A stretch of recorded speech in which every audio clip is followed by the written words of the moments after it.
नमस्कार. आज सूर्योदय लाईव्ह मध्ये आज तुमचं या ठिकाणी स्वागत आहे. सर्वप्रथम या ठिकाणी गेवराई शहरातील किंवा तालुक्यातील सामाजिक कार्यकर्ते गजाननराव काळे आणि रणजितराव गुंबाडे या ठिकाणी आलेले. आपल्याला असा एक या माध्यमातून असा एक प्रश्न आहे. आज महाराष्ट्रातल्या 5 जागेसाठी विधान परिषदेच्या जागेसाठी उमेदवारी अर्ज दाखल करायची आज शेवटची तारीख होती.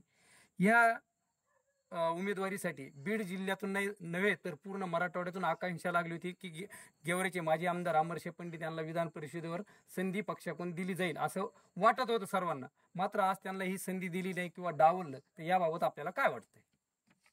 अगदी बरोबर आहे. आज बीड जिल्ह्याचा विषय असेल किंवा मराठवाड्याचं एक अभ्यासू नेतृत्व, तुमचं आमचं सर्वांचं काळीज आम्ही त्यांना देव मानतो असे अमरसिंह पंडित साहेब यांना अजितदादांनी विधान परिषद द्यायला पाहिजे होती. एक लक्षात घ्या, ज्यांचं आज पाण्यासाठी असं इतकं मोठं योगदान आहे, आज बंधारे असतील, सगळ्या गोष्टीमध्ये त्यांचा अभ्यास आहे. दुसरा प्रश्न असा आहे तुम्हाला, गुंबाडे साहेब आणि काळे साहेब, माजी आमदार अमरशे पंडित यांना विधान परिषदेवर संधी देऊन बीडचे पालकमंत्री करा असे आपले मत आहे, तर याबाबत तुम्हाला काय वाटते? बरोबर आहे, पालकमंत्री साहेबाला केलं पाहिजे आणि केलं असतं तर जिल्ह्याचा विकास झाला असता. पण आज साहेबाला पहिलं प्रथम विधान परिषद द्यायला पाहिजे होती. आज साहेबांनी दिलेली नाही, कुणी अजितदादा पवार साहेबांनी. असं आमचं असं मत आहे, जिल्ह्याचं नाही तर मराठवाड्याचं असं मत आहे की येणाऱ्या काळामध्ये पवार साहेबाला आमची विनंती आहे तुमच्या माध्यमातून की येणाऱ्या काळामध्ये त्यांना राज्यपाल कोट्यातून आमदार करून नंतर करा. पण 6 महिने अगोदर त्यांना कायद्यात तरतूद आहे ना, मंत्री करता येते, मग साहेबाला मंत्री करून पालकमंत्रीपद द्या ना. आज हुशार नेतृत्व आहे, मराठवाड्याचंच नाही तर जिल्ह्याचंच नाही, मराठवाड्याचं आहे, देशाचं आहे. आणि साहेब आज राष्ट्रवादी पक्ष प्रदेश सरचिटणीस आहेत ना. बर, दुसरी असं आहे, अशी संधी अमरशे पंडित यांना दिल्यास जिल्ह्याचा विकास कशा पद्धतीने होईल असं तुम्हाला वाटतं गुंबाडे साहेब? आदरणीय अमरशेजी पंडित साहेब खूप अभ्यासपूर्व नेतृत्व आहे आणि आदरणीय अजितदादा पवार यांनी त्यांना विधान परिषद उमेदवारी द्यायला पाहिजे होती, पण त्यांनी दिली नाही. आम्ही त्यांचा जाहीर निषेध करतो अजितदादा पवारचा. किंवा साहेब खूप अभ्यासपूर्व नेतृत्व आणि राष्ट्रवादी अजितदादा पवार पक्षाची ताकद मराठवाड्यात जे वाढवण्याचं काम जे साहेब आदरणीय साहेब करतात, हे साहेबाला त्यांनी संधी द्यायला पाहिजे, पण त्यांनी दिलेली नाही. साहेबावर अन्याय केलाय.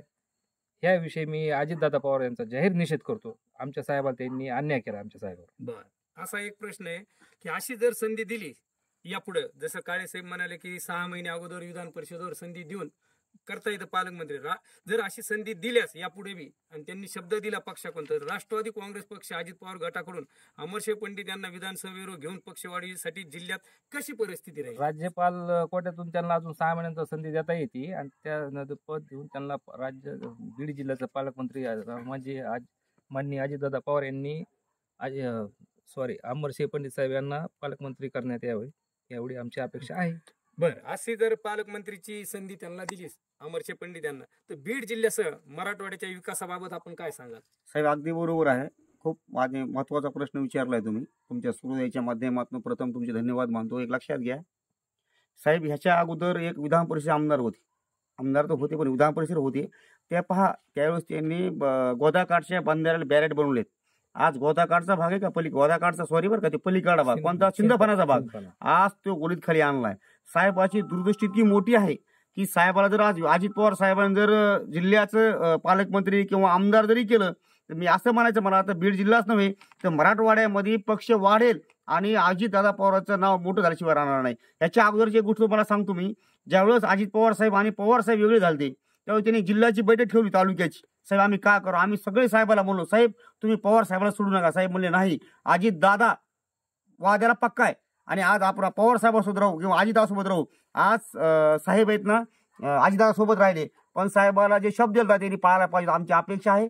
आम्ही पक्षासोबत आहेत आणि अजितदादा सांगते आम्ही मान्य करणारे लोक आहेत, पण अजितदादांनी आमच्या साहेबाला कुठेतरी न्याय द्यायला पाहिजे, एवढी आमची अपेक्षा आहे. राज्यपाल कोट्यातून आता येणाऱ्या काही दिवसात विधान परिषदेच्या ज्या जागा निघतील त्याच्यात तुम्ही म्हणतात संधी द्या, हे संधी द्यावं, पण यापुढे भविष्यातून राष्ट्रवादी काँग्रेस पक्षाच्या कोट्यातून जे पालकमंत्री पद बीड जिल्ह्याचं रिक्त झालं धनंजय मुंडे यांच्या माध्यमातून, याबाबत जर पालकमंत्री पदाची संधी येणाऱ्या काही दिवसात किंवा महिन्यात जिल्ह्यासाठी दिली, तर विकासाबाबत जिल्ह्याचा रेल्वे म्हणा, विमानतळ म्हणा, रस्ते म्हणा, गोदावरीचे बॅरिकेड्स म्हणा, याबाबत तुम्हाला काय वाटते? अगदी बरोबर आहे. विजयराजेला संधी द्यावं त्यांनी, नवीन चेहरा आहे, 25-30 वर्षापासून ते मागासले माजी मंत्र्याचे सुपुत्र आहेत. आदरणीय शिवाजीराव दादा पंडितांचे सुपुत्र आहेत ते. 20-25 वर्षापासून मागासले. त्यांना अनुभव आहे, त्यांच्या वडिलांचा अनुभव आहे, भैया साहेबांचा अनुभव आहे आणि पूर्ण घराण्याला पूर्ण सगळं आणि माहिती आहे ना. एक असा प्रश्न दिले आहे, तर उरतं बीड जिल्ह्याचं संधी सोनं होईल.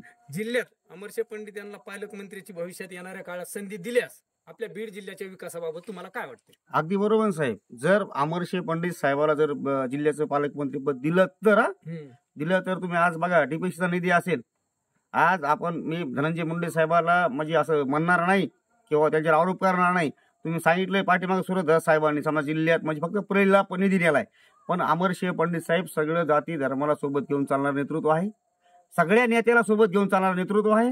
जर बीड जिल्ह्यामध्ये जर अमरशे पंडित साहेबाला पालकमंत्रीपद दिलं तर जिल्ह्यामध्ये राष्ट्रवादी काँग्रेस पक्ष वाढल्याशिवाय राहणार नाही. मराठवाड्यात सुद्धा राष्ट्रवादी काँग्रेस पक्ष प्लाटर होईल. अशीच माझी विनंती की अजितदादा पवार साहेबांना, साहेब तुम्ही आमच्या शिवछत्र परिवारावर अमरशे पंडित साहेबाला 100% आमदार करून पालकमंत्रीपद द्यावं. आमचा असं हेतू नाही की पवार साहेब म्हणजे धनंजय मुंडे साहेबाला काढलं आम्हाला द्या, पण आता जे जिल्ह्याचं नेतृत्व आहे हे आमच्या साहेबाकडे द्या. म्हणजे अनुभव आहे त्यांच्या वारसानुसार. आता सांगितलं आमच्या मित्रांनी त्यांच्या वडील पण जिल्ह्याचे मंत्री होते, पण आज जर भैया साहेबाला जर नेतृत्व दिलं तर सगळी घडी जी विसरलेली घडी आहे, जी पक्ष आज संपलेला आहे जिल्ह्यामध्ये, ते नक्कीच त्या प्रगतीपथावर येईल आणि साहेब त्याला नक्कीच न्याय दिल्याशिवाय राहणार नाही. महाराष्ट्रात आज एक शेवटचा एक प्रश्न. आज बीड जिल्ह्याचं पालकमंत्रीपद हे तुम्ही म्हणता साहेबांना दिलं पाहिजे, बरोबर? जर तसं झाल्याच्या नंतर आपल्या बीड जिल्ह्याचं जे पूर्ण राज्यात आज नाव बदनाम झालेलं आहे विविध प्रकरणात, विविध गुंडगिर्दी सहित, अशा ह्याच्यात जर अमरशे पंडित यांना पालकमंत्री करून अजित पवारला राज्याचा व्याप आहे, पूर्ण महाराष्ट्राचा राज्याचा आहे, जिल्ह्याचा आहे, पुणे जिल्ह्याचा आहे, अशा ह्याच्यात जर त्यांना संधी दिली आणि विधान परिषदवर त्यांना येणाऱ्या काळात कसं बघतात तुम्ही? अहो साहेब, मी एक धनगर समाजाचा युवक आहे. माझ्यासारख्या धनगर समाजाच्या सर्वसामान्य कार्यकर्त्याला अमरशे पंडित साहेबांनी विधानसभेचं अध्यक्षपद दिलंय. म्हणजे अमरशे पंडित साहेब असं एक नेतृत्व आहे, नेतृत्वात गुण आहे की कुठलाही जात धर्म नाही. आज तुम्ही पाहताय जिल्ह्यात कशामुळे आज कुठे गेलाय? जातीवादामुळे गेलाय.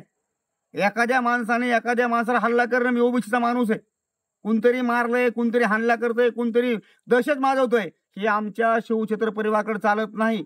जिथं उतनी संख्या भारी उतनी भागीदारी, ह्याप्रमाणे अमरशे पंडितचं परिवार चालणारं एक नेतृत्व आहे. ह्याच्या पाठीमागं सुद्धा तुम्हाला एक आठवण करतो तुम्ही आतकरे साहेब, लक्षात घ्या, बापूराव जाधव याचा उलामाई समाजाचा माणूस आहे, त्यांना सुद्धा ओबीसीचा माणूस ओपन मधून पंचायत मेंबर केला आणि सभापती करण्याचं काम भैया साहेबांनी केलेलं आहे. कदाचितच तुम्हाला आज विधान परिषदेवर आपल्या अमरशे पंडित यांना संधी दिली नाही, तर भविष्यात येणाऱ्या काळात अमरशे पंडित यांना संधी का दिली जाईल आणि कशाच्या आधारावर दिली जाईल असं तुम्हाला काय वाटतं? मला अजितदादा पवार एक विनंती करायची, त्यांच्या एक हात जोडून माझी प्रामाणिकपणे इच्छा आहे त्यांना कार्यकर्ता म्हणून, की जर तुम्ही अमरशे पंडित साहेबांना विधान परिषद आमदार करून किंवा आमदार करायच्या अगोदर मंत्री करा.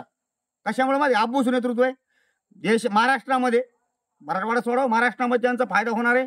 पक्ष वाढणीसाठी भैया साहेब म्हणजे असं एक निष्ठ माणूस आहे, जे बोलतो तेच भाईसाहेब करतात, जे बोलणार तेवढंच करणार. म्हणून माझी अजित पवार विनंती, त्यांना काय करा, 6 महिन्यानंतर आमदार करा, पण अगोदर त्यांना मंत्री करा, जिल्ह्याचं पालकमंत्रीपद द्या. आणि जी बीड जिल्ह्यामध्ये किंवा महाराष्ट्रामध्ये जी आज आपल्या पक्षाची वातावरण झाली किंवा आपल्या जे पक्षाचं आज जे चाललंय जातीवादावर, तर आमच्या साहेबाला जर न्याय दिला तर 100% कुठे थांबल्याशिवाय राहणार नाही, अशी माझी विनंती पवार साहेबांना. आज या ठिकाणी सूर्योदय लाईव्ह मध्ये सामाजिक कार्यकर्ते रणजित घुंबाडे आणि गजानन काळे यांनी आपल्या साहेबाबद्दल निष्ठा दाखवत आज त्यांना या संधीचं म्हणजे दिली नाही संधी त्यांना विधान परिषदेची, भविष्यात देतील एवढी आपल्या आता गेवराईकरांच्या वतीने आपण वाट पाहू. धन्यवाद.